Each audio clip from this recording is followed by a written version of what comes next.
there, very good evening and a warm welcome to the news live on Rupavahini Channel I. I'm Sharon Mascarenhas. And I am Tilina Udayaratna. First of all, we have a quick check on tonight's top stories. The Gazette notification of the 20th Amendment to the Constitution issued. Many revisions introduced prioritizing the sovereignty of the people. The staff member of the blazing ship directed for treatment in Kalmune. 2 Russian ships join in on the rescue efforts. Stable price rates for turmeric and pepper. An expert committee to formulate a national trade policy. A COVID-19 vaccine set to be released to US citizens in November. Now on to those stories in detail, starting off with local news. The relevant Gazette notification of the 20th Amendment to the Constitution was issued this evening. The approval of the Cabinet of Ministers for the proposed amendment was granted yesterday. The draft bill of the 20th Amendment to the Constitution was presented to the Cabinet of Ministers by the Minister of Justice, Ali Sabri. Steps have been taken to continue for 4 areas, including the term limit of the President, duration of the Presidency, the term of the Parliament and the right to information without a change through the 20th Amendment to the Constitution. The proposed bill is set to be presented to the Parliament within 2 weeks of the issuance of the Gazette. The power to determine the number of ministers in the ministries and the assignment of subjects and functions to such ministers will be observed by the President. The President would be empowered through the amendment to appoint the members of the independent commissions. Prioritizing the sovereignty of the people, the representatives elected by the people will comprise the Parliamentary Council. The Parliamentary Council will be made up of Prime Minister, Speaker, Leader of the Opposition and 2 nominees of the Prime Minister and the Opposition Leader. The President will be empowered through the amendment to appoint the Chief Justice, Supreme Court judges, Chairman and the judges of the Court of Appeal, Attorney General, Auditor General, Parliamentary Commission of Administrative Affairs and Secretary General of the Parliament. Several remarks were made over the proposed new amendment to the Constitution and the proposed new Constitution during the media briefing held at the Government Information Department today. Co-spokesman of the Cabinet, Minister Udaya Gammanpilla, said that the relevant Gazette notification issued today should be publicised for a period of 2 weeks. He added that subsequently the Minister of Justice will be able to present the draft bill to the Parliament. He further added that a period of 1 week should be maintained following the first reading of the draft bill prior to the second reading. Then any person who has come across any shortcoming in the proposed amendment within the first 2 weeks has the ability to challenge it before the Supreme Court within this 1 week period. He added that the draft bill will be passed into Parliament in the aftermath of the 1 week period. The minister said that all have admitted that the 1977 Constitution should be amended and formulated a new Constitution. He said that the Cabinet approval was granted to appoint an expert committee on the formulation of the new Constitution. This committee comprises of 9 members. The chair of the committee will be President's Counsel Ramesh De Silva. The other members of the committee are President's Counsel Gamini Marapana, Manohara De Silva, Sanjeeva Jayawardena, Professor G.L. Pierce, Professor Nasima Kaurdeen, Dr. A. Sarveswaran, President's Counsel Samatha Ratwata and Professor Vasanta Seneviratna. President Gotabaya Rajapaksa emphasizes that cultivators of minor crops including turmeric and pepper should be protected by ensuring stable prices for them. President Rajapaksa made these remarks during a meeting to discuss future activities of the State Ministry of Development of Sugarcane, Maize, Cashew, Pepper, Cinnamon, Cloves, Betel, Production and Promotion of Allied Products and Exports, which were held at the Presidential Secretariat today. President highlighted the importance of creating an environment to earn the highest possible income by harnessing more international markets. The importation of turmeric and pepper has been completely suspended in order to protect local producers of these crops. The possibility of meeting demand for turmeric and pepper locally, exporting minor crops as value-added products and formulating proper planning were discussed in length. The annual demand for maize in the country is 500,000 metric tons. The area to be cultivated to yield this harvest is 110,000 hectares. At present, 80,000 hectares of land is cultivated with maize, and the government aims to increase it to 110,000 hectares of land by the end of next year. Plans are underway to cultivate turmeric and ginger in 100 villages, and it is planned to establish an export zone in the Kurundugaha-Hatakma area. The president pointed out that the importance of popularizing the consumption of pepper among the people instead of chili is of very vital importance. Pakistan is the major importer of Sri Lankan betel. Exports declined owing to flight restrictions during the coronavirus outbreak. President Rajapaksa instructed the officials to discuss with the airlines and find a solution to this issue. He also emphasized the need of universities to expand research work on value-added products related to minor export crops. During the meeting, it was discussed in detail regarding the promotion of the sugarcane industry and cashew cultivation. Minister Ramesh Patirana, State Minister Janaka Vakkumra, Head of the Presidential Task Force on Economic Revival Basil Rajapaksa, Secretary to the President P.B. Jayasundara, Secretaries to the Cabinet and State Ministries, officials of line institutions and representatives of cultivation associations were also present at the discussion. Meanwhile, Sri Lankan Navy has managed to rescue staff members of the oil tanker which was on fire in the deep sea of the Sangamangkanda Point East in Batticaloa today. According to reports, a Philippine sailor has not been located thus far. The Marine Environment Protection Authority has indicated that the fire erupted in the oil tanker continues while a minor oil leak from the vessel persists. A joint rescue effort has been initiated by Sri Lanka, India and Russia to avert any damage from the oil leak and to mitigate the blaze on the ship. The Sri Lankan Navy responded to a distress signal of an explosion of a boiler followed by a fire erupted in the main engine room of Mount New Diamond, an oil tanker sailing 38 nautical miles off the Sangamangkanda Point east of Sri Lanka. The oil tanker Eastern Seas has been manned by 23 crew members, including 5 Greek and 18 Philippine nationals, and is registered under the Panamanian flag. Further, the tanker was transporting 270,000 metric tons of crude oil from the port in Kuwait to the Indian port of Paradip when it faced with this unfortunate turn of events. It is also reported that 1,700 metric tons of diesel required for the use of the tanker have been stored on board. Meanwhile, the Sri Lankan Navy ship Ranasiri reached the distressed vessel and embarked at the SLN rescue team aboard the oil tanker before retrieving the third engineering officer of the ship. Subsequently, this Philippine national engineer with injuries was promptly brought ashore and he was afterwards rushed to the Kalmune hospital for treatment. Further, 3 Greek and 16 Philippine crew members of the tanker in distress were rescued by another merchant vessel plying nearby, and they are to be safely brought ashore by the Navy. Besides, the captain and another member of the fire-erupted tanker have been safely rescued by SLNS Sayura. However, one Philippine national of the crew has not been located since the time of this unfortunate occurrence. As of now, 3 Sri Lankan Navy ships, 1 fast attack craft have been deployed to assist the ship in distress, and 2 tug belonging to the Sri Lanka Ports Authority have too left the Hambantota port to assist the ship caught fire. Meanwhile, the Indian Coast Guard ship Saurya has reached the location and started extinguishing the fire, and to augment the relief providing and disaster mitigation, 1 Indian Coast Guard ship and 3 Indian Navy ships are also approaching the scene of the incident. Also, in accordance with the instructions given by the health sector in the current COVID-19 emergency situation, arrangements have been made to direct the rescued crew members to shore for treatment and isolation following the proper health instructions. Further, the Navy, the Sri Lanka Coast Guard, the Sri Lanka Ports Authority, the Marine Environment Protection Authority and other stakeholders are taking steps to mitigate and manage the risk of possible oil spills in the future due to the disaster. Meanwhile, all precautionary measures will be taken to prevent any possible oil leak from the vessel which caught fire 38 nautical miles off Sangamankanda, the Marine Environment Protection Authority, that's also known as MIPA, told Rupavahini. MIPA officials are currently holding an emergency meeting to initiate further action related to the disaster, and MIPA General Manager Dr. Turney Pradeep Kumar said the vessel contained 270,000 metric tons of crude oil and 1,700 tons of diesel.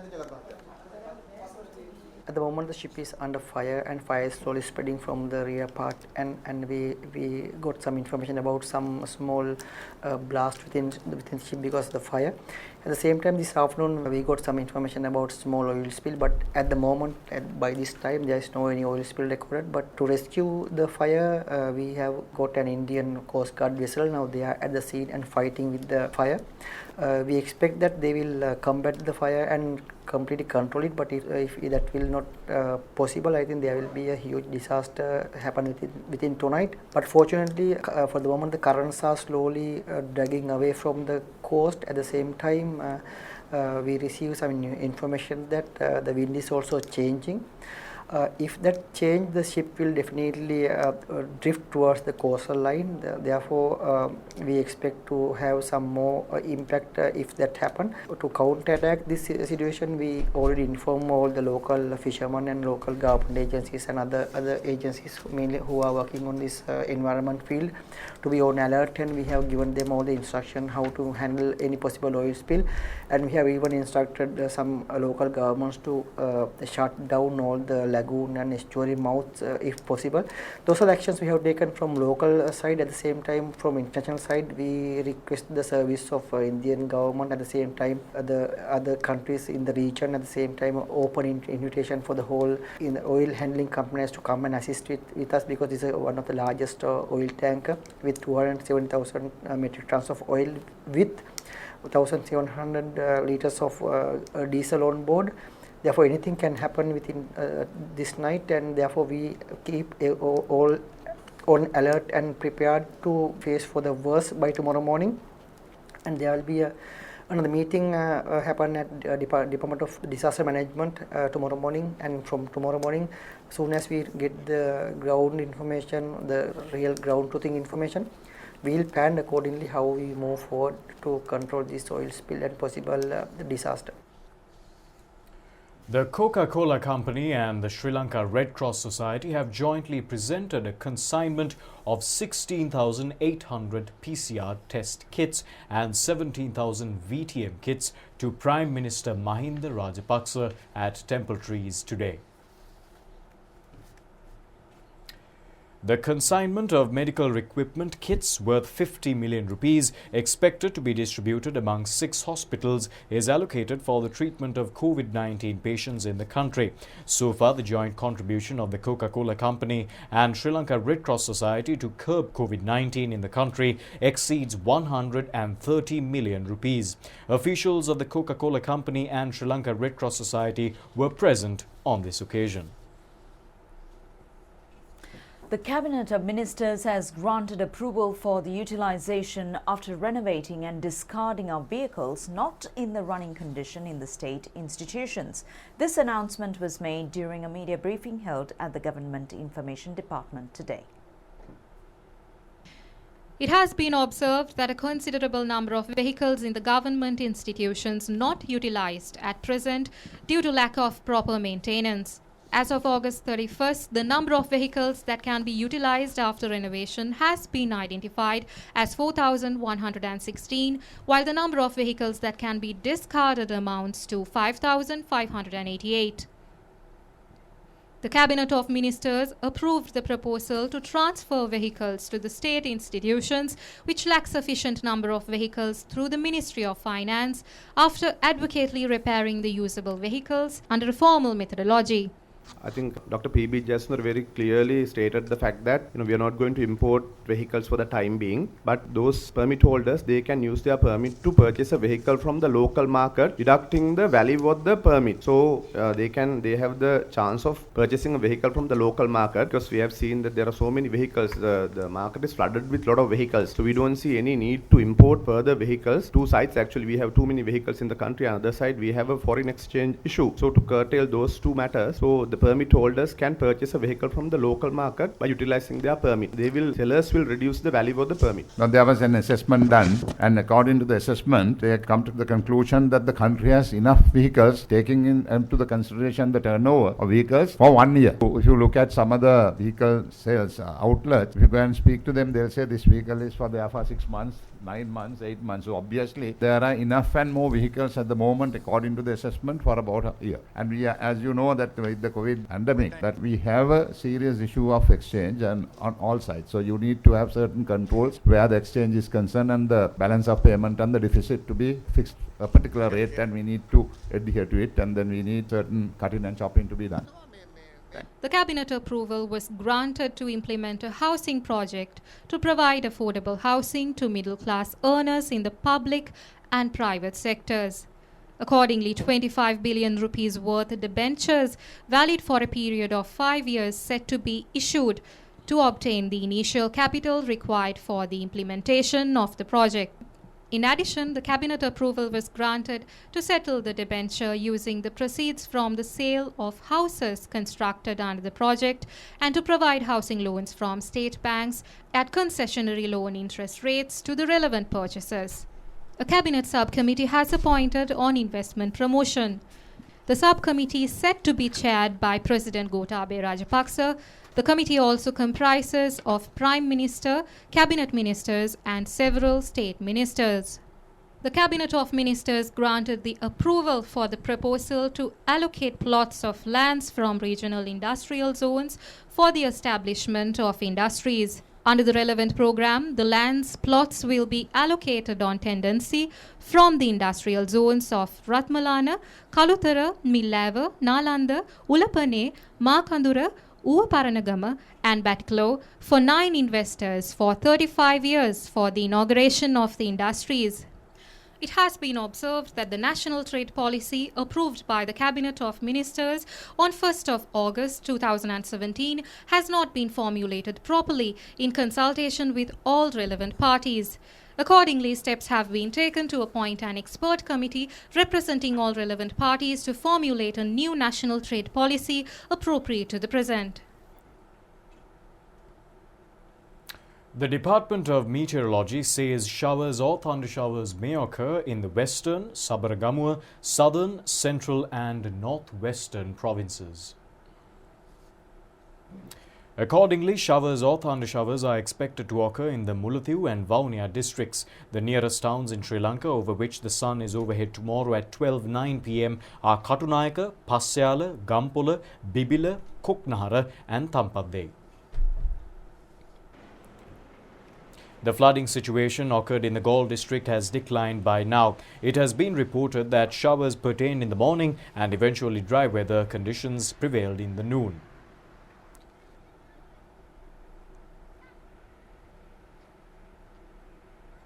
Byroads and low-lying areas beside the southern expressway were flooded due to heavy rainfall. It has been reported that the floods in the byroads and low-lying areas near the stretch between Kurudugaha and Valipanna of the southern expressway still persist. Farmers have faced difficulties in harvesting paddy due to the heavy rainfall in the Polonnaruwa district. Paddy fields which have been cultivated under the Minneria, Giritale, Kaudulla and Parakrama Samudra projects have commenced harvesting following the heavy rainfall. The fields are usually being harvested during dry weather conditions which prevail in this season. Meanwhile, the Department of Muslim Religious and Cultural Affairs says that they will hand over a motion after presenting it to a committee to exclude syllabuses which contains extremism and Wahhabism in school textbooks. The director of the department reported these statements before the Presidential Commission of Inquiry on the Easter Sunday attacks. He also said that the department was subjected to severe politicalization in the previous time. Director of the Department of Muslim Religious and Cultural Affairs, Adam Baba Muhammad Ashraf, recorded statements before the Presidential Commission of Inquiry of the Easter Sunday attacks today. He said that taking the Muslim Religious and Cultural Affairs Department under the Ministry of Buddha Sasana and Religious Affairs is an effective action taken by the current government, which was previously separated as a single ministry by the Yahapalaniya government. The government's senior counsel inquired the witnesses whether any changes occurred after taking all religious affairs institutions into one general ministry. The witness said that the Muslim Religious and Cultural Affairs Department was severely politicalized and the activities were not performed systematically, and also he said that several issues were pertained with the current system. But the witness said that it is now much comfortable as the ministry is under the Prime Minister. The senior counsel also inquired about the statistics of the mosque which are registered in the department. The witness said that as of 21st April 2019, there were 2,534 registered mosques and 951 unregistered mosques in Sri Lanka. The witness was also inquired on the madrasa schools, which was established in Sri Lanka, and the witness said that currently 1,689 Quran madrasa schools are being operated. He also said that Hilful Madrasa and Arabic schools are also being operated. The Commission later inquired whether the department takes the responsibility on the contents of the textbooks of the Arabic schools. Responding, the witness said that the Ministry of Education has all the rights and responsibilities and they do not take any responsible in this regard. The Commission inquired whether the department has focused on the contents of the textbooks of the Islam schools, which includes about Wahhabis and extremist Islamic leaders. The witness said that they have not focused in this regard and also said that after he was appointed to the position, he is currently trying to arrive to a decision by discussing this experts. The Commission inquired why Sri Lanka still carries out extremist teachings while many Muslim countries has also stopped. The witness said that it should be stopped definitely, and he also said that the measures are currently being taken by appointing a committee to take out the current syllabus. The Commission further said that it has been revealed that all the individuals who were connected to the Easter attack have been engaged in extremist teaching and inquired on why these amendments were not made instantly after the attacks. Responding, the witness said that the Ministry of Education had the chance to intervene in this regard. Meanwhile, parliamentarian Sivanezathurai Chandrakanthan alias Pillayan has appeared before the police unit of the Presidential Commission of Inquiry on the Easter Sunday attacks 10 a.m. today after being summoned to record a statement. Statements were recorded for more than 5 hours. Meanwhile, former parliamentarian Mangala Samaravira has not appeared before the police unit of the Presidential Commission of Inquiry on the Easter Sunday attacks, though he was summoned to appear today.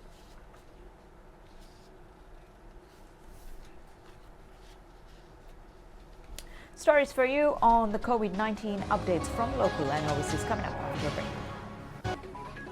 Welcome back to news, and we continue with more news here at home. Now, taking a look at COVID-19 in the Sri Lankan atmosphere, Army Commander Lieutenant General Shavendra Silva says that all Sri Lankans should act in accordance to the health protective instructions as COVID-19 risks are yet to be seized in the country at present. Meanwhile, another 10 COVID-19 patients were detected today. Reports have indicated that the patients have been identified as returnees from overseas. Out of the 10 COVID-19 patients reported from the country today, 5 patients have been identified as returnees from Qatar. 3 patients are returnees from India, while the other 2 are returnees from Kuwait. A total of 2,889 patients have fully recovered from the disease thus far, and this accounts for 92.86%. The number of patients undergoing further hospitalized treatment accounts for 6.75%. A total of 230,500 547 PCR tests have been conducted across the country at present, while a total of 2,020 PCR tests were conducted yesterday. Meanwhile, a total of 35,780 persons have left quarantine centres after completing the quarantine process successfully. A total of 8,239 persons are being quarantined in 74 centres at present. A group of Sri Lankans unable to return to the country due to the COVID-19 pandemic have arrived to the country from Qatar and Dubai last night and this morning. A group of 390 Sri Lankans have arrived from Dubai, while 31 from Qatar have arrived in the country. They were directed to quarantine centres after conducting PCR tests. COVID-19 update around the world.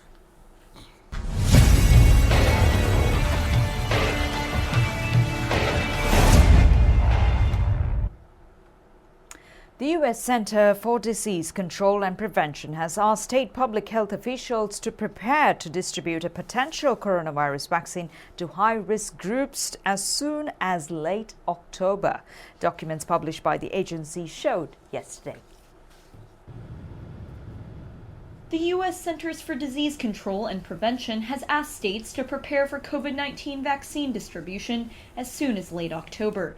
That's according to documents published by the CDC on Wednesday, which show that vaccines would be made available first, free of cost, to high-risk groups, including healthcare workers, national security personnel, and nursing home residents and staff. The timing couldn't be more important politically, as an October arrival of the vaccine would come right before U.S. President Donald Trump seeks re-election in November. COVID-19 has killed over 180,000 Americans and counting, and the Trump administration has poured billions of federal dollars into developing a vaccine. A CDC spokeswoman told Reuters, quote, "For the purpose of initial planning, CDC provided states with certain planning assumptions as they work on state-specific plans for vaccine distribution, including possibly having limited quantities of vaccines in October and November." The country's top infectious disease expert, Anthony Fauci, told MSNBC earlier on Wednesday that based on the patient enrollment rate in vaccine trials already underway, there could be enough clinical data to know by November or December that one of the vaccines is safe and effective. Regulators around the world have repeatedly said development speed will not compromise vaccine safety, as quicker results would stem from conducting parallel trials that are usually done in sequence. Drug developers, including Moderna, AstraZeneca, and Pfizer, are currently leading the race to develop a safe and effective COVID-19 vaccine. The CDC documents describe two potential vaccine options, which match the profiles of candidates from Pfizer and Moderna. Former Italian Prime Minister Silvio Berlusconi has tested positive for the coronavirus and is currently in isolation at home, the staff of the 83-year-old media tycoon said yesterday. Former Italian Prime Minister Silvio Berlusconi tested positive for coronavirus on Wednesday and is currently in isolation at home, according to his staff.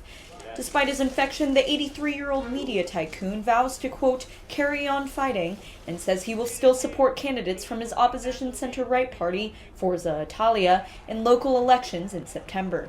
Berlusconi's physician told an Italian news agency that the former premier had no symptoms. He decided to get tested for COVID-19 after a recent vacation in Sardinia, which saw a drastic jump in infections in August as more domestic travelers visit the beaches on the island. Berlusconi, who served as Prime Minister of Italy 4 times, received well wishes from across the political spectrum. Among them is Luigi Di Maio, foreign minister and former leader of the anti-establishment party Five Star Movement, who campaigned fiercely against Berlusconi. Italy has had one of Europe's worst coronavirus outbreaks, recording over 270,000 infections and more than 35,000 deaths. Although the country managed to contain the contagion after it peaked in March and April, it once again reported an increase in cases in August. And now we take a look at our Red Light Feature segment.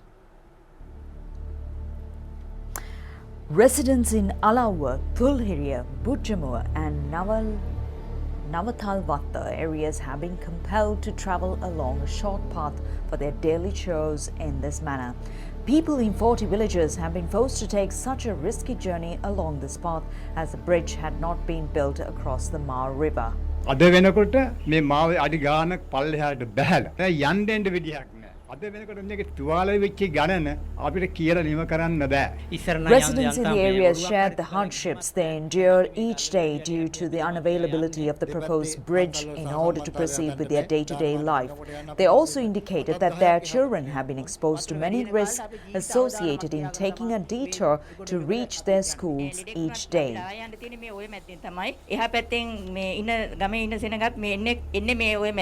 පේඩම් කීප දෙනෙක් මේකේ වැටිලා කළු කල්ල වල වැටිලා අකුල් කැඩිලා තියෙනවා. In 2014, preparations were made to build a bridge in this location and relevant quotations were called on for the construction of the proposed bridge. However, the proposed project remained a mere plan and limited to documents whilst endangering the lives of children who have been compelled to take such risks for their education for tomorrow. This is for the attention to the Minister of Highways. In the meantime, Chairman of the Sri Lanka Pudujana Peramuna Provincial Councillors Collective, Kanchana Jayaratne, says that the opportunity to re-initiate the development carried out by the provincial councils prior to 2015 should be created at the earliest. He made these remarks while taking part in the media briefing held by the Sri Lanka Pudujana Peramuna.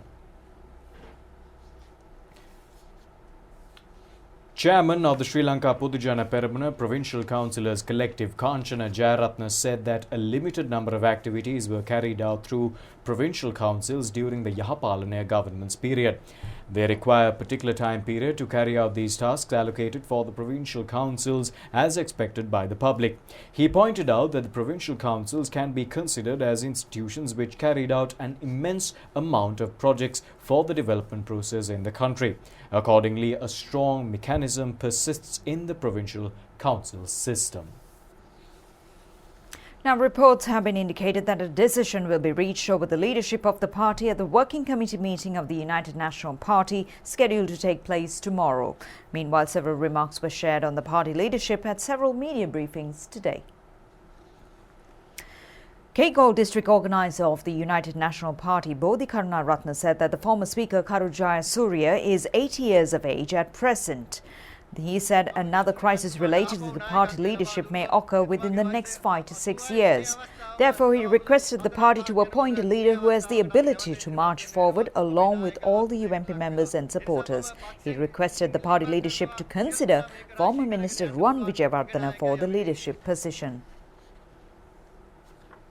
Another heroin drug peddler was taken into custody after information gathered from a mobile phone belonging to Kudu Sanda, who was arrested yesterday by the Valikada police. The suspect was arrested in Kolonava using a decoy set up by the police. 20 grams of heroin worth 200,000 rupees were seized during the arrest. The Valikada police have said that a large-scale drug trafficking network has been revealed based on the information recovered from the mobile phone belonging to Kudu Sanda. Steps will be taken to arrest the rest of the network in the future, according to the police. A suspect has been arrested by the anti-corruption unit of the Mount Lavinia police yesterday, along with 4 grams of heroin and cash amounting to nearly 300,000 rupees. The suspect is a member of a drug trafficking network and was arrested in Sembarakotua down Watarappala Road, Mount Lavinia. Well, that's it on local news. We'll be back with news overseas.